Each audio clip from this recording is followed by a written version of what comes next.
অলৌকিক ঘটনা, বুদ্ধিতে যার ব্যাখ্যা মেলে না। আজকের আরণ্যকের 13তম পর্বে এমনই সব অলৌকিক ঘটনা নিয়ে আমি এসেছি আপনাদের আরণ্যক উপন্যাসের ধারাবাহিক পাঠ শোনানোর জন্য। শুনুন বিভূতিভূষণ বন্দ্যোপাধ্যায়ের আরণ্যকের 13তম পর্ব।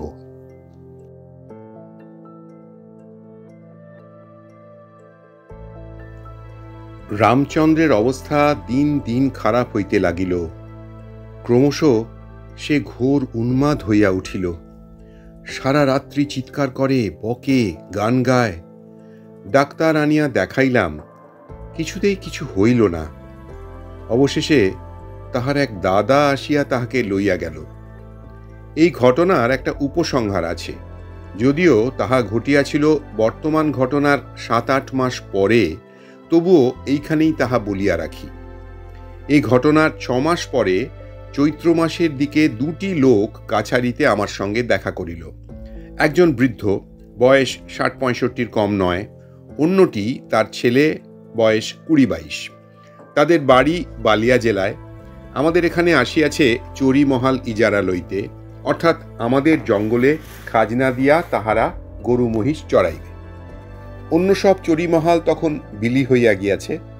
বোমাইবুরুর জঙ্গলটা তখনও খালি পড়িয়াছিল, সেইটাই বন্দোবস্ত করিয়া দিলাম। বৃদ্ধ ছেলেকে সঙ্গে লইয়া একদিন মহাল দেখিয়াও আসিল। খুব খুশি, বলিল, খুব বড় বড় ঘাস হুজুর, বহুত আচ্ছা জঙ্গল। হুজুরের মেহরবানি না হলে অমন জঙ্গল মিলত না। রামচন্দ্র ও আশরফি টিন্ডেলের কথা তখন আমার মনে ছিল না। রামচন্দ্র ও আশরফি টিন্ডেলের কথা তখন আমার মনে ছিল না, থাকিলেও বৃদ্ধের নিকট তাহা হয়তো বলিতাম না, কারণ ভয় পাইয়া সে ভাগিয়া গেলে জমিদারের লোকসান। স্থানীয় লোকেরা কেহই ও জঙ্গল ইজারা লইতে ঘেঁষে না। রামচন্দ্র আমিনের সেই ব্যাপারের পরে, মাসখানেক পরে, বৈশাখের গোড়ায় একদিন বৃদ্ধ লোকটি কাছারিতে আসিয়া হাজির, মহা রাগত ভাব।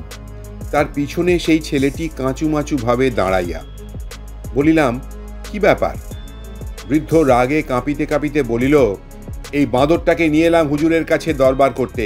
ওকে আপনি পা থেকে খুলে 25 জুতো মারুন, ও জব্দ হয়ে যাক। কি হয়েছে কি? হুজুরের কাছে বলতে লজ্জা করে। এই বাঁদর এখানে এসে পর্যন্ত বিগড়ে যাচ্ছে। আমি 7-8 দিন আজ প্রায়ই লক্ষ্য করছি। লজ্জা করে বলতে হুজুর, প্রায়ই মেয়ে মানুষ ঘর থেকে বার হয়ে যায়। একটা মাত্র খুপড়ি, 7-8 টেক লম্বা, ঘাসে ছাওয়া, ও আর আমি দুজনে শুই। আমার চোখে ধুলো দিতে পারাও সোজা কথা নয়। 2 দিন যখন দেখলাম, তখন ওকে জিজ্ঞেস করলাম, ও একেবারে গাছ থেকে পড়লো হুজুর? বলে, কই, আমি তো কিছুই জানি নে। আরও 2 দিন যখন দেখলাম, তখন একদিন দিলাম আচ্ছা করে ওকে মার। চোখের সামনে বিগড়ে যাবে ছেলে। কিন্তু তারপরেও যখন দেখলাম এই পরশু রাতেই হুজুর, তখন ওকে আমি হুজুরের দরবারে নিয়ে এসেছি, হুজুর শাসন করে দিন। হঠাৎ রামচন্দ্র আমিনের ব্যাপারটা মনে পড়িয়া গেল। জিজ্ঞাসা করিলাম, কত রাত্রে দেখেছ? প্রায় শেষ রাতের দিকে হুজুর, এই রাতের 2-1 ঘড়ি বাকি থাকতে। ঠিক দেখেছ? মেয়ে মানুষ? হুজুর, আমার চোখের তেজ এখনো তত কম হয়নি।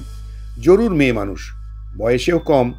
কোনোদিন পরনে সাদা ধোয়া শাড়ি, কোনোদিন বা লাল, কোনোদিন কালো।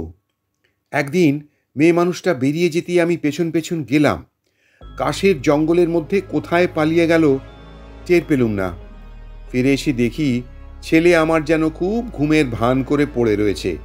ডাকতেই ধর্মর করে ঠেলে উঠল, যেন সদ্য ঘুম ভেঙে উঠল। এ রোগের ওষুধ কাছারি ভিন্ন হবে না বুঝলাম, তাই হুজুরের কাছে। ছেলেটিকে আড়ালে লইয়া গিয়া জিজ্ঞাসা করিলাম, এসব কি শুনছি তোমার নামে? ছেলেটি আমার পা জড়াইয়া ধরিয়া বলিল, আমার কথা বিশ্বাস করুন হুজুর, আমি এর বিন্দু বিসর্গ জানি না। সমস্ত দিন জঙ্গলে মহিষ চড়িয়ে বেড়াই, রাতে মরার মতো ঘুমুই, ভোর হলে তবে ঘুম ভাঙে। ঘরে আগুন লাগলেও আমার হুঁশ থাকে না। বলিলাম, তুমি কোনোদিন কিছু ঘরে ঢুকতে দেখনি? না হুজুর, আমার ঘুমুলে হুঁশ থাকে না। এ বিষয়ে আর কোনো কথা হইল না। বৃদ্ধ খুব খুশি হইল, ভাবিল আমি আড়ালে লইয়া গিয়া ছেলেকে খুব শাসন করিয়া দিয়াছি।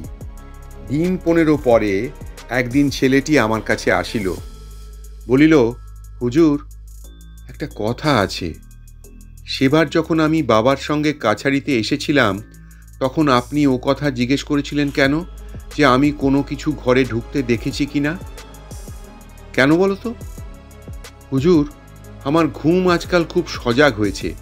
বাবা ওই রকম করেন বলে আমার মনে কেমন একটা ভয়ের দরুনি হোক বা যার দরুনি হোক, তাই আজ কদিন থেকে দেখছি রাত্রে একটা সাদা কুকুর কোথা থেকে আসে, অনেক রাত্রে আসে, ঘুম ভেঙে এক একদিন দেখি সেটা বিছানার কাছেই কোথায় ছিল, আমি জেগে শব্দ করতেই পালিয়ে যায়, কোনোদিন জেগে উঠলেই পালায়। সে কেমন বুঝতে পারে যে এইবার আমি জেগেছি? এরকম তো কদিন দেখলাম, কিন্তু কাল রাতে হুজুর একটা ব্যাপার ঘটেছে। বাপজি জানে না, আপনাকে চুপি চুপি বলতে এলাম। কাল অনেক রাতে ঘুম ভেঙে দেখি কুকুরটা ঘরে কখন ঢুকেছিল দেখিনি, আস্তে আস্তে ঘর থেকে বার হয়ে যাচ্ছে। সেদিকের কাঠের বেড়ার জানালার মাপে কাটা ফাঁক। কুকুর বেরিয়ে যাওয়ার পরে বোধহয় পলক ফেলতে যতটা দেরি হয়, তারপরেই আমার সামনের জানালা দিয়ে দেখি একটি মেয়ে মানুষ জানলার পাশ দিয়ে ঘরের পেছনের জঙ্গলের দিকে চলে গেল। আমি তখনই বাইরে ছুটে গেলাম, কোথাও কিচ্ছু না। বাবাকেও জানাইনি, বুড়ো মানুষ ঘুমোচ্ছে। ব্যাপারটা কি হুজুর বুঝতে পারছি নে। আমি তাহাকে আশ্বাস দিলাম, ও কিছু নয়, চোখের ভুল। বলিলাম, যদি তাহাদের ওখানে থাকিতে ভয় করে, তাহারা কাছারিতে আসিয়া শুইতে পারে। ছেলেটি নিজের সাহসীনতায় বোধ করি কিঞ্চিত লজ্জিত হইয়া চলিয়া গেল। কিন্তু আমার অস্বস্তি দূর হইল না। ভাবিলাম, এইবার কিছু শুনিলে কাছারি হইতে 2 জন সিপাহী পাঠাইব রাত্রে ওদের কাছে শুইবার জন্য। তখনও বুঝিতে পারি নাই জিনিসটা কত সঙ্গীন। দুর্ঘটনা ঘটিয়া গেল অতি অকস্মাৎ এবং অতি অপ্রত্যাশিতভাবে। 3 পরে সকালে সবে বিছানা ছাড়িয়া উঠিয়াছি, খবর পাইলাম কাল রাত্রে বোমাইবুরু জঙ্গলে বৃদ্ধ ইজারাদারের ছেলেটি মারা গিয়াছে।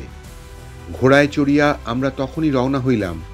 গিয়া দেখি তাহারা যে ঘরটাতে থাকিত, তাহারই পিছনে কাশ ও বনঝাউ জঙ্গলে ছেলেটির মৃতদেহ তখনও পড়িয়া আছে। মুখে তাহার ভীষণ ভয় ও আতঙ্কের চিহ্ন।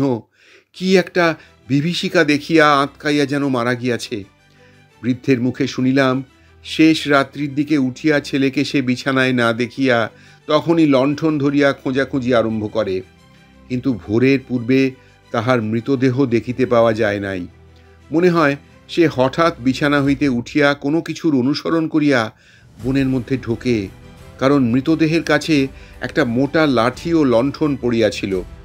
কিসের অনুসরণ করিয়া সে বনের মধ্যে রাত্রে একা আসিয়াছিল তাহা বলা শক্ত, কারণ নরম বালিমাটির উপরে ছেলেটির পায়ের দাগ ছাড়া অন্য কোনো পায়ের দাগ নাই, না মানুষ না জানোয়ারের। মৃতদেহেও কোনোরূপ আঘাতের চিহ্ন ছিল না। বোমাইবুরুর জঙ্গলের এই রহস্যময় ব্যাপারের কোনো মীমাংসাই হয় নাই। পুলিশ আসিয়া কিছু করিতে না পারিয়া ফিরিয়া গেল। লোকজনের মনে এমন একটা আতঙ্কের সৃষ্টি করিল ঘটনাটি, যে সন্ধ্যার বহু পূর্ব হইতে ও অঞ্চলে আর কেহ যায় না। দিন কতক তো এমন হইল যে কাছারিতে একলা নিজের ঘরটিতে শুইয়া বাইরের ধপধপে সাদা ছায়াহীন উদাস নির্জন জ্যোৎস্নারাত্রির দিকে চাহিয়া কেমন একটা অজানা আতঙ্কে প্রাণ কাঁপিয়া উঠিত। মনে হইত, কলিকাতায় পালাই, এসব জায়গা ভালো নয়। এর জ্যোৎস্না ভরা নৈশ প্রকৃতি রূপকথার রাক্ষসী রানীর মতো তোমাকে ভুলাইয়া বেঘরে লইয়া গিয়া মারিয়া ফেলিবে। যেন এসব স্থান মানুষের বাসভূমি নয় বটে, কিন্তু ভিন্ন লোকের রহস্যময় অশরীরী প্রাণীদের রাজ্য। বহুকাল ধরিয়া তাহারাই বসবাস করিয়া আসিতেছিল, আজ হঠাৎ তাদের সেই গোপন রাজ্যে মানুষের অনধিকার প্রবেশ তাহারা পছন্দ করে নাই, সুযোগ পাইলেই প্রতিহিংসা লইতে ছাড়িবে না। প্রথম রাজু পাঁড়ের সঙ্গে যেদিন আলাপ হইল সেদিনটা আমার বেশ মনে হয় আজও। কাছারিতে বসিয়া কাজ করিতেছি, একটি গৌরবর্ণ সুপুরুষ ব্রাহ্মণ আমাকে নমস্কার করিয়া দাঁড়াইল। তাহার বয়স ৫৫-৫৬ হইবে, কিন্তু তাহাকে বৃদ্ধ বলিলে ভুল করা হয়, কারণ তাহার মতো সুগঠিত দেহ বাংলাদেশে অনেক যুবকেরও নাই।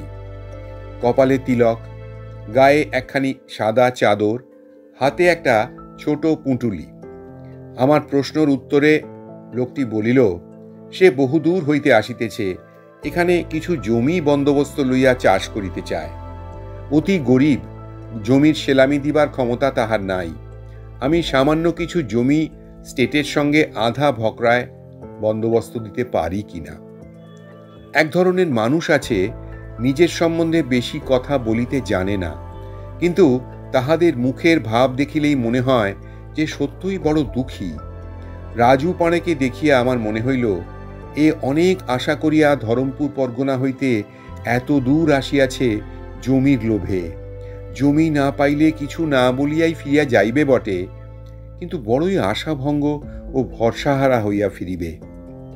রাজুকে ২ বিঘা জমি লবটুলিয়া বৈহারের উত্তরে ঘন জঙ্গলের মধ্যে বন্দোবস্ত দিলাম, একরকম বিনামূল্যে। বলিয়া দিলাম, জঙ্গল পরিষ্কার করিয়া সে আবাদ করুক। প্রথমে ২ বৎসর কিছু লাগিবে না, ৩য় বৎসর হইতে ৪ আনা বিঘা পিছু খাজনা দিতে হইবে। তখনও বুঝি নাই কি অদ্ভুত ধরনের মানুষকে জমিদারিতে বসাইলাম। রাজু আসিল ভাদ্র কি আশ্বিন মাসে, জমি পাইয়া চলিয়াও গেল। তাহার কথা বহু কাজের মধ্যে সম্পূর্ণরূপে ভুলিয়া গেলাম। পরবৎসর শীতের শেষে হঠাৎ একদিন লবটুলিয়া কাছারি হইতে ফিরিতেছি, দেখি একটি গাছতলায় কে বসিয়া কি একখানা বই পড়িতেছে। আমাকে দেখিয়া লোকটি বই মুড়িয়া তাড়াতাড়ি উঠিয়া দাঁড়াইল। আমি চিনিলাম, সেই রাজু পাঁড়ে। কিন্তু আর বছর জমি বন্দোবস্ত দেওয়ার পর লোকটা একবারও কাছারি মুখ হইল না। এর মানে কি? বলিলাম, কি রাজু পাঁড়ে, তুমি আছো এখানে? আমি ভেবেছি তুমি জমি ছেড়ে ছুড়ে চলে গিয়েছো বোধহয়, চাষ করনি। দেখিলাম ভয়ে রাজুর মুখ শুকাইয়া গিয়াছে। আমতা আমতা করিয়া বলিল, হ্যাঁ হুজুর, চাষ কিছু এবার হুজুর। আমার কেমন রাগ হইয়া গেল। এইসব লোকের মুখ বেশ মিষ্টি, লোক ঠকাইয়া গায়ে হাত বুলাইয়া কাজ আদায় করিতে বেশ পটু। বলিলাম, ১.৫ বছর তোমার চুলের টিকি তো দেখা যায়নি, দিব্যি স্টেটকে ঠকিয়ে ফসল ঘরে তুলছ। কাছারির ভাগ দেওয়ার যে কথা ছিল তা বোধহয় তোমার মনে নেই। রাজু এবার বিস্ময়পূর্ণ বড় বড় চোখ তুলিয়া আমার দিকে চাহিয়া বলিল, ফসল হুজুর, কিন্তু সে তো ভাগ দেবার কথা আমার মনেই ওঠেনি। সে চীনা ঘাসের দানা। কথাটা বিশ্বাস হইল না। বলিলাম, চীনার দানা খাচ্ছ এই ৬ মাস? অন্য ফসল নেই কেন? মকাই করনি? না হুজুর, বড্ড গজার জঙ্গল, একা মানুষ, ভরসা করে উঠতে পারিনি। ১৫ কাঠা জমি অতি কষ্টে তৈরি করেছি। আসুন না হুজুর, একবার দয়া করে পায়ের ধুলো দিয়ে যান। রাজুর পিছনে পিছনে গেলাম। এত ঘন জঙ্গল মাঝে মাঝে যে ঘোড়ার ঢুকিতে কষ্ট হইতেছিল। খানিক দূরে গিয়ে জঙ্গলের মধ্যে গোলাকার পরিষ্কার জায়গা প্রায় বিঘা খানেক, মাঝখানে জংলি ঘাসেরই তৈরি ছোট নিচু ২খানা খুপড়ি। একখানাতে রাজু থাকে, আরেকখানায় তার ক্ষেতের ফসল জমা আছে। থলে কি বস্তা নেই, মাটির নিচু মেঝেতে রাশিকৃত চীনা ঘাসের দানা স্তূপীকৃত করা। বলিলাম, রাজু, তুমি এত আলসে কুঁড়ে লোক তা তো আমি জানতাম না। ১.৫ বছরের মধ্যে ২ বিঘের জঙ্গল কাটতে পারলে না। রাজু ভয় ভয় বলিল, সময় হুজুর বড় কম যে। কেন, কি করো সারাদিন? রাজু লাজুক মুখে চুপ করিয়া রহিল। রাজুর বাসস্থান খুপড়ির মধ্যে জিনিসপত্রের বাহুল্য আদৌ নাই। একটা লোটা ছাড়া অন্য তৈজস চোখে পড়িল না। লোটাটা বড় গোছের, তাতেই ভাত রান্না হয়। ভাত নয়, চীনা ঘাসের বীজ। কাঁচা শালপাতায় ঢালিয়া সিদ্ধ চিনার বীজ খাইলে তৈজসপত্রের কি দরকার? জলের জন্য নিকটেই কুণ্ডি অর্থাৎ ক্ষুদ্র জলাশয় আছে, আর কি চাই? কিন্তু খুপড়ির এক ধারে সিঁদুর মাখানো ছোট কালো পাথরের রাধাকৃষ্ণ মূর্তি দেখিয়া বুঝিলাম রাজু ভক্ত মানুষ। ক্ষুদ্র পাথরের বেদি বনের ফুলে সাজাইয়া রাখিয়াছে। বেদির একপাশে দু একখানা পুঁথি ও বই, অর্থাৎ তাহার সময় নাই, মানে সে সারাদিন পূজা আচ্ছা লইয়াই বোধহয় ব্যস্ত থাকে। চাষ করে কখন? এই রাজুকে প্রথম বুঝিলাম। রাজু পাড়ে হিন্দি লেখাপড়া ভালো জানে, সংস্কৃতও সামান্য জানে, তাও সে সর্বদা পড়ে না। মাঝে মাঝে অবসর সময় গাছতলায় কি একখানা হিন্দি বই খুলিয়া একটু বসে। অধিকাংশ সময় দূরের আকাশ ও পাহাড়ের দিকে চাহিয়া চুপচাপ বসিয়া থাকে। একদিন দেখি একটা ছোট খাতায় খাগের কলমে বসিয়া কি লিখিতেছে। ব্যাপার কি, পাড়ে কবিতাও লেখে নাকি? কিন্তু সে এতই লাজুক, নীরব চাপা মানুষটি, তাহার নিকট হইতে কোনো কথা বাহির করিয়া লওয়া বড় কঠিন। নিজের সম্বন্ধে সে কিছুই বলিতে চায় না। একদিন জিজ্ঞাসা করিলাম, পাঁড়েজি, তোমার বাড়িতে আর কে আছে?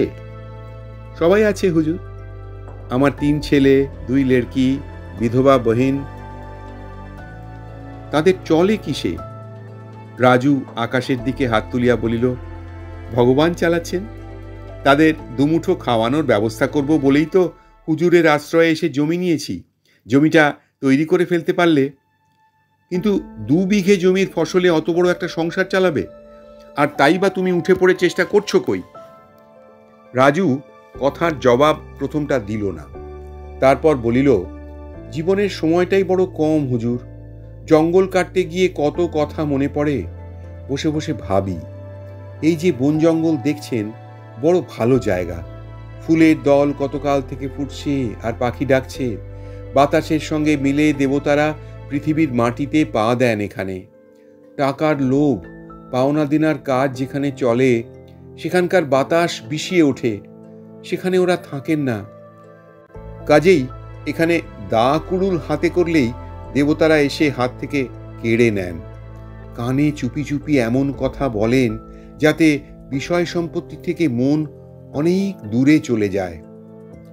দেখিলাম রাজু কবি বটে, দার্শনিকও বটে। বলিলাম, কিন্তু রাজু, দেবতারা এমন কথা বলেন না যে বাড়িতে খরচ পাঠিও না, ছেলেপুলে উপোস করুক। ওসব কথাই নয় রাজু, কাজে লাগো, নইলে জমি কেড়ে নেব। আরো কয়েক মাস গেল। রাজুর ওখানে মাঝে মাঝে যাই। ওকে কি ভালোই লাগে। সেই গভীর নির্জন লবটুলিয়া বৈহারের জঙ্গলে একা ছোট একটা ঘাসের খুপড়িতে সে কেমন করিয়া দিনের পর দিন বাস করে, এ আমি ভাবিয়া উঠিতে পারি না। সত্যকার সাত্ত্বিক প্রকৃতির লোক রাজু। অন্য কোনো ফসল জন্মাইতে পারে নাই চীনা ঘাসের দানা ছাড়া। 7-8 মাস হাসি মুখে তাই খাইয়াই চালাইতেছে। কারোর সঙ্গে দেখা হয় না, গল্পগুজবের লোক নাই, কিন্তু তাহাতে ওর কিছুই অসুবিধা হয় না, বেশ আছে। দুপুরে যখনই রাজুর জমির উপর দিয়া গিয়াছি, তখনই দুপুর রোদে ওকে জমিতে কাজ করিতে দেখিয়াছি। সন্ধ্যার দিকে ওকে প্রায় চুপ করিয়া হরিতকি গাছটার তলে বসিয়া থাকিতে দেখিয়াছি। কোনোদিন হাতে খাতা থাকে, কোনোদিন থাকে না। একদিন বলিলাম, রাজু, আরো কিছু জমি তোমায় দিচ্ছি, বেশি করে চাষ করো, তোমার বাড়ির লোক না খেয়ে মরবে যে। রাজু অতি শান্ত প্রকৃতির লোক, তাহাকে কোনো কিছু বুঝাইতে বেশি বেগ পাইতে হয় না। জমি সে লইল বটে, কিন্তু পরবর্তী 5-6 মাসের মধ্যে জমি পরিষ্কার করিয়া উঠিতে পারিল না। সকালে উঠিয়া তাহার পূজা ও গীতা পাঠ করিতে বেলা 10টা বাজে। তারপর কাজে বার হয়। ঘণ্টা 2 কাজ করিবার পরে রান্না খাওয়া করে। সারা দুপুরটা খাটে বিকাল 5টা পর্যন্ত। তারপরই আপন মনে গাছতলায় চুপ করিয়া বসিয়া কি ভাবে। সন্ধ্যার পরে আবার পূজা পাঠ আছে। সে বছর রাজু কিছু মকাই করিল, নিজে না খাইয়া সেগুলি সব দেশে পাঠাইয়া দিল। বড় ছেলে আসিয়া লইয়া গেল। কাছারিতে ছেলেটা দেখা করিতে আসিয়াছিল। তাহাকে ধমক দিয়া বলিলাম, বুড়ো বাপকেই জঙ্গলে একা ফেলে রেখে বাড়িতে বসে দিব্যি ফুর্তি করছ? লজ্জা করে না? নিজেরা রোজগারের চেষ্টা করো না কেন?